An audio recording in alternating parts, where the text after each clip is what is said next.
On today's content, we'll be discussing on the things you need to do as a newcomer to Qatar.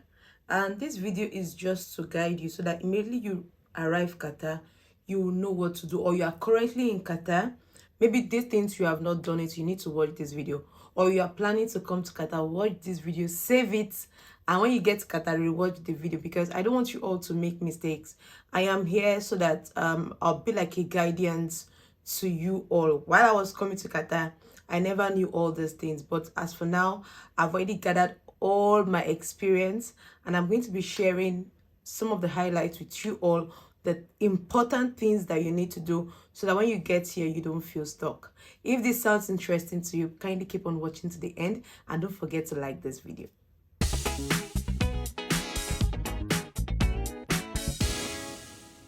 Hello beautiful people, welcome back to my channel. It's your girl Shioma and you're welcome back. If you're just seeing this pretty face for the first time, do not make it your last. On this channel I share Qatar related content, lifestyle and everything you need to know about Qatar. And if this sounds interesting to you, please do well to subscribe to this channel. Come join this wonderful family. And to all my returning subscribers, thank you all for always coming back to watch my videos. It means so much to me. Now let's get right into our video for today. As a newcomer to Qatar, there are certain things that you must do. I've come across some people that they were not aware of these things, especially people who came with freelance visa. They were not aware of these things, and this has really made their ID to be delayed. We have what's called a QID. It's just like a small card, and this enables you to work in Qatar. And there are some process you need to take for you to get that ID. I'm going to be sharing the two important process with you all, and also after the ID there's also some things that you also need to do to make you be stable in Qatar and also be happy, because when you have not done all these things, your mind is not really going to be relaxed. So that's what I'm going to be sharing with you all. The first thing you need to do your medicals. Immediately you get to Qatar, you have to do your medical screening within the first month of your arrival. In the medical screening, they're going to take a sample of your blood. They're going to do x-ray for you. There are a series of tests they are going to do for you, and you have to pass this medical screening before you can now proceed to your fingerprint. Everyone who has an ID in Qatar always have to go for their fingerprint. If you do not pass the medicals, you cannot go for your fingerprint. So maybe, and you need your sponsor to do this for you, to take you there. Maybe it's your sponsor, maybe a company directly employed you from your country over to Qatar. They know that this is what they are supposed to do. But when you are coming with a freelance visa, you alone came to Qatar by yourself, you need to go for this. You need to continue telling your sponsor, okay? That's why you need to find your sponsor. And when you get your sponsor, it needs to take you there or give you a written letter that is aware that you are coming for a medical screening. So after that, you need to do your fingerprint.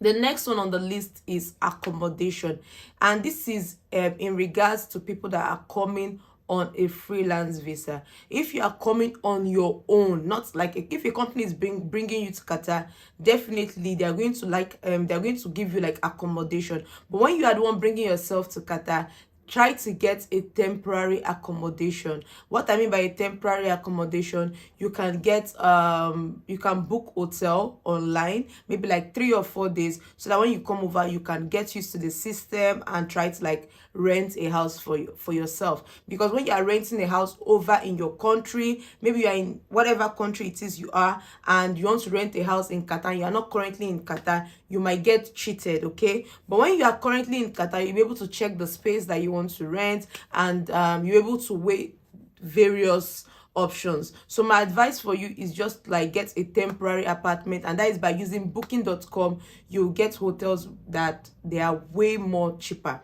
And also in regards to the pickup, because I've heard people have really chatted me up in regards to this accommodation and pickup.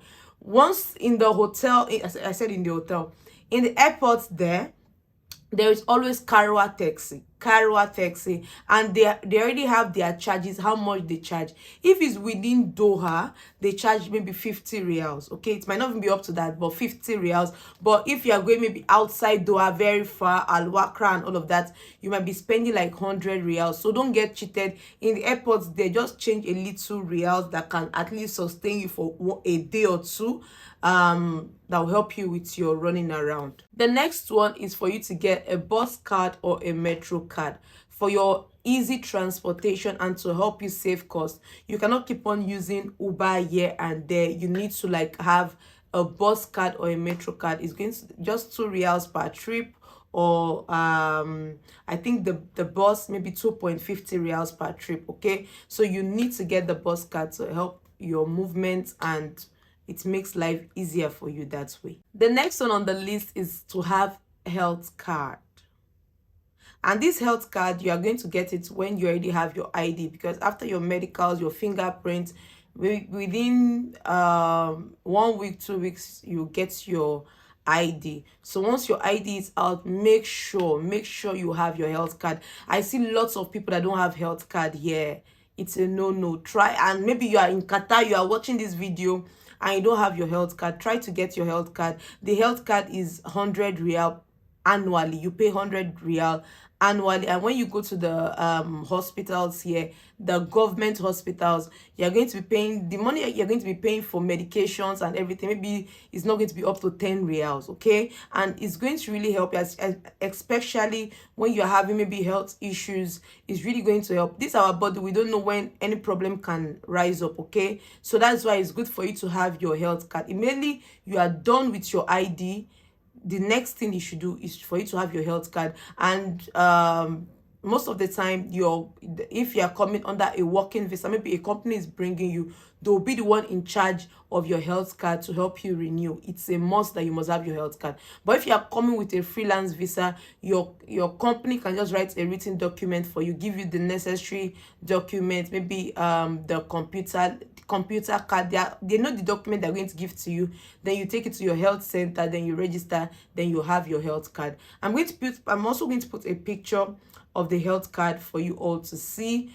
Please have that in your mind. Always have your health card. When I came to Qatar, I did not have my health card for a long time.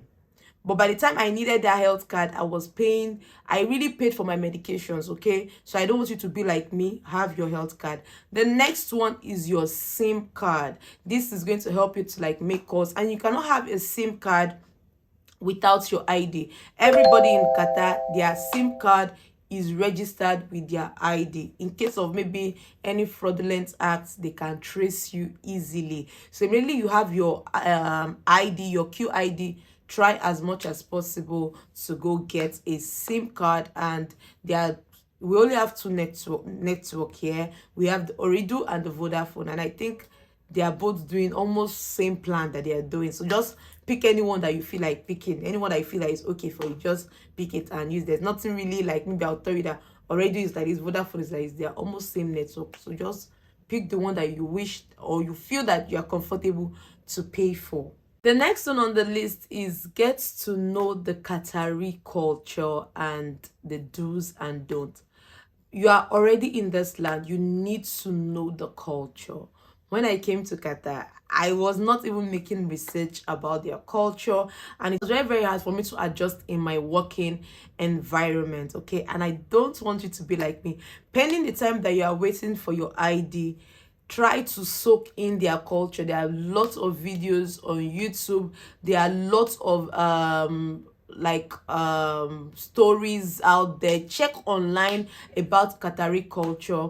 Check about their do's and don'ts, and this is really, really going to help you, so that when you get a job, you'll be able to blend in easily. And again, we have more of Asians here. We have the Indians here. Try, and definitely you are going to be working with these people.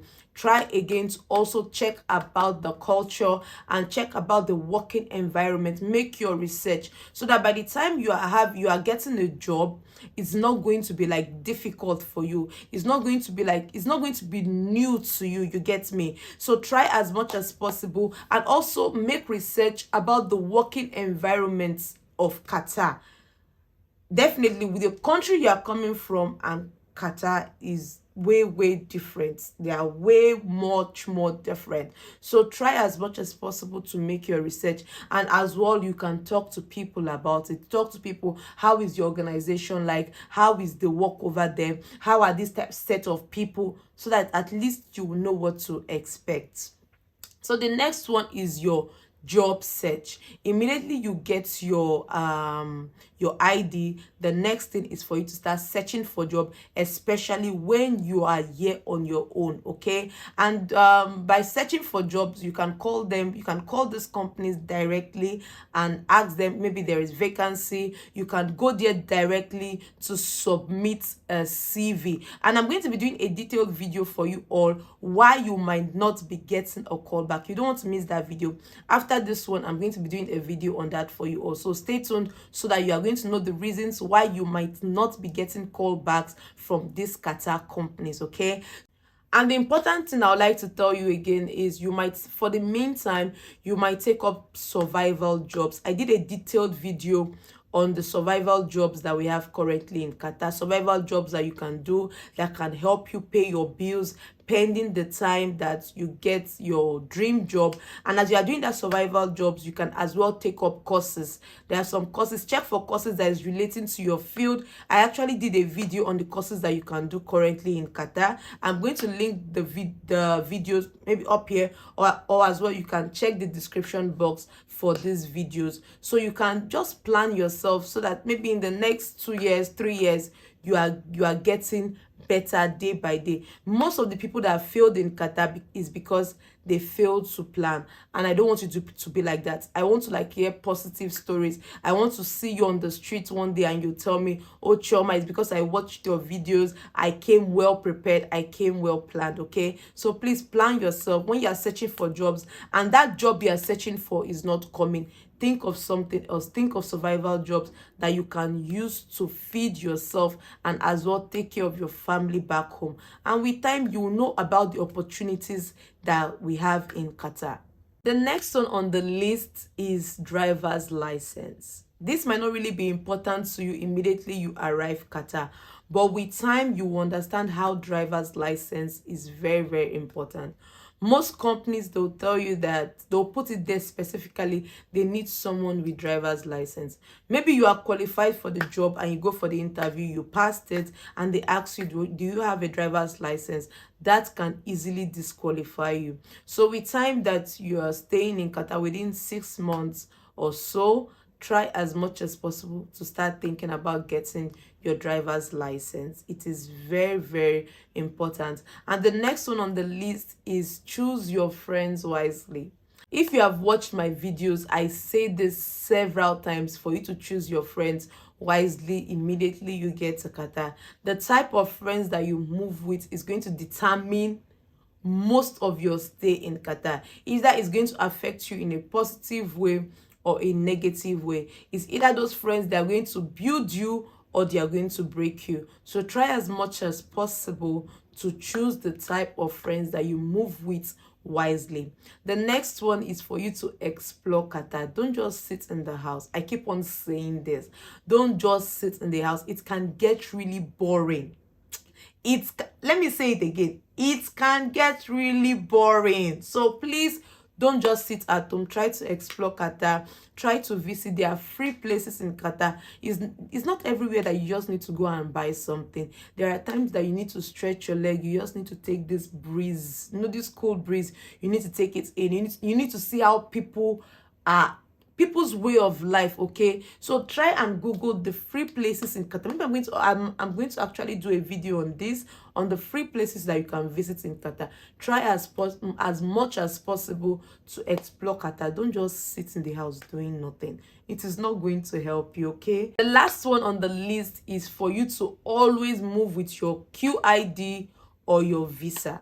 Maybe, for example, you are new to Qatar and you are yet to have your QID, that your visa printout that you have, and your passport. Always move with it. Your passport is not really that important, but that visa printout, always have it with you all around, because at times police might stop you and they'll ask for your identification. At least you'll be able to show them that yes, this is your visa and maybe your QID is on that process. And whenever you have your QID, always try to move around with it. Like there was one that even happened to me and my husband went to the shopping mall. On our way back in the taxi, the police stopped our taxi. They asked for our QID and they asked the driver for his QID. And on that fateful day, I almost did not go along with my QID to the mall. Okay, so please don't fall a victim. Don't leave your QID in the house. This is your identification card. Okay, it's supposed to be with you. It's something that they use to identify you. Once you have your QID, you don't need to move around with your visa. You don't need to move around with your passport. Okay, it shows that you are eligible to work and stay in Qatar, that you are not an illegal immigrants. Okay, so please try as much as possible, make that part of it. At first it was very, very hard for me to like move around with my QID, but with time I started getting used to it. I actually got a small pause for it, that anytime I'm going out, I'm always with it. So please don't be a victim, don't fall a victim, always move around with your QID. And I hope you all found this video helpful. If you do, please give this video a thumbs up and please share with family and friends. This video is just to like guide you on what to do. Not every time we'll come here and say jobs. So there are times I need to prepare you for when you just arrive Qatar, so at least you know the things to do, you have an idea, you have the knowledge of what to do and what not to do. You know the first step to take. Okay, you will not like skip the step. You will not like, okay, this is what I should do. And my videos generally they are to guide you and not to discourage you. Okay, and if you are new to this channel, please do well to subscribe to this channel. Come join this wonderful family. And to all my returning subscribers, thank you all for stopping by. Thank you all for clicking on this video. See you all in the next one, but always remember to love yourself. Bye.